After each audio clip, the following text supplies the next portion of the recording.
రామగుండం మాజీ MLA BRS party జిల్లా అధ్యక్షులు కోరుకంటి చంద్ర ఆధ్వర్యంలో మాజీ ముఖ్యమంత్రి కేసీఆర్పై అనుచిత వ్యాఖ్యలు చేసిన ప్రస్తుత ముఖ్యమంత్రి రేవంత్ రెడ్డి దిష్టిబొమ్మను దగ్ధం చేశారు. ఈ సందర్భంగా కోరుకంటి చంద్ర మాట్లాడుతూ తెలంగాణ ఏర్పాటులో ప్రాణత్యాగానికి సైతం సిద్ధపడిన కీలక వ్యక్తి, తెలంగాణను అభివృద్ధి పదంలోకి ముందుకు నడిపించిన మాజీ ముఖ్యమంత్రి కేసీఆర్కి కనీస గౌరవం ఇవ్వకపోగా ప్రస్తుతం ఒక ముఖ్యమంత్రి హోదాలో ఉండి కూడా రేవంత్ రెడ్డి అనుచిత వ్యాఖ్యలు చేయడం అత్యంత హేయమైన చర్య అని, తెలంగాణ సమాజం తల దించుకునే పరిస్థితి నెలకొందని ఆయన అన్నారు.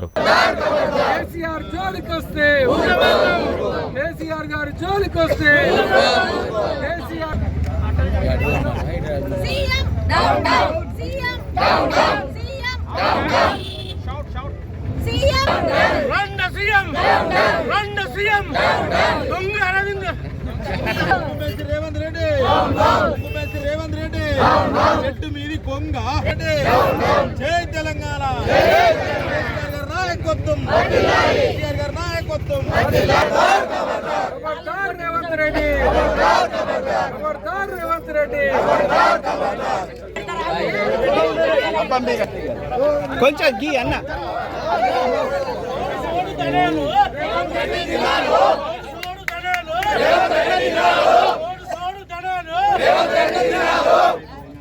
ఖబర్దార్ రేవంత్ రెడ్డి, ఖబర్దార్ రేవంత్ రెడ్డి. కేసీఆర్ గారి జోలికి వస్తే, కేసీఆర్ గారి జోలికి వస్తే రెడ్డి, ఖబర్దార్ రేవంత్ రెడ్డి, ఖబర్దార్ రేవంత్ రెడ్డి. కేసీఆర్ జోలికి వస్తే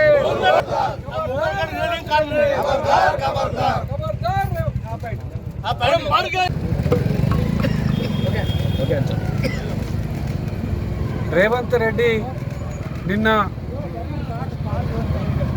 తెలంగాణ రాష్ట్ర సాధన కోసం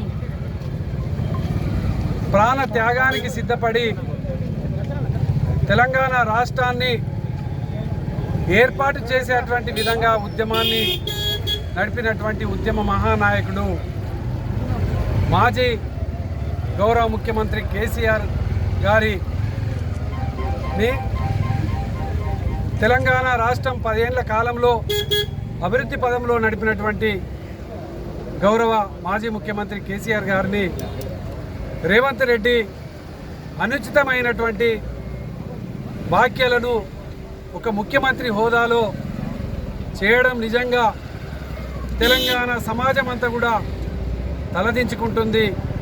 తెలంగాణ సమాజం అంతా కూడా ఇలా ఆశ్చర్యపోతుంది.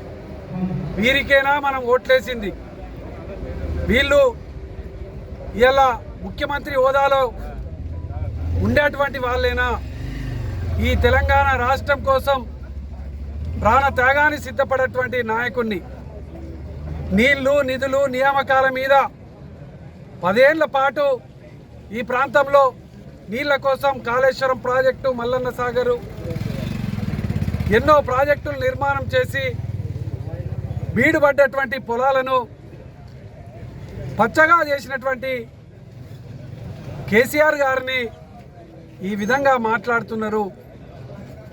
వారికి తగినటువంటి బుద్ధి గుణపాఠం తప్పకుండా చెప్పాల్సిందే అని ఇలా తెలంగాణ సమాజం అంతా కూడా ఈరోజు చర్చించుకుంటున్నటువంటి సందర్భంగా రామగుండం నియోజకవర్గంలో ఉన్నటువంటి ఉద్యమకారులందరం కూడా ఉద్యమ ద్రోహి అయినటువంటి, ఓటుకు నోటు దొంగ అయినటువంటి రేవంత్ రెడ్డిని ఈరోజు మేము రామగుండం నియోజకవర్గ విస్తృతస్థాయి సమావేశంలో మేము డిమాండ్ చేస్తూ ఉన్నాం. కేసీఆర్ గారిని అనుచితంగా మాట్లాడినటువంటి రేవంత్ రెడ్డి ఈ యొక్క తెలంగాణ సమాజానికి క్షమాపణ చెప్పాలి, కేసీఆర్ గారికి క్షమాపణ చెప్పాలి. లేకపోతే గ్రామాలలో పట్టణాలలో రేవంత్ రెడ్డిని ఎక్కడికి కూడా రాకుండా మేము అడ్డుకుంటామని కూడా ఈ సందర్భంగా తెలంగాణ సమాజం అంతా కూడా తెలియజేస్తూ ఉన్నది. మరి ఆనాడు ఇదే కాంగ్రెస్ పార్టీ తెలంగాణకు వ్యతిరేకంగా నిలబడితే ఏ విధమైనటువంటి కార్యాచరణ తీసుకున్నామో ఈరోజు కేసీఆర్ గారిని ఏది పడితే అది మాట్లాడుతున్నటువంటి ఈ యొక్క ముఖ్యమంత్రి మీద ఒక ఉద్యమ కార్యాచరణ తప్పకుండా తీసుకుంటాం. సమాజానికి కేసీఆర్ గారికి క్షమాపణ చెప్పేంత వరకు కూడా మేము ఈ యొక్క నిరసన కార్యక్రమాలను తప్పకుండా చేస్తామని సందర్భంగా మేము రేవంత్ రెడ్డికి హెచ్చరిక చేస్తా ఉన్నాం.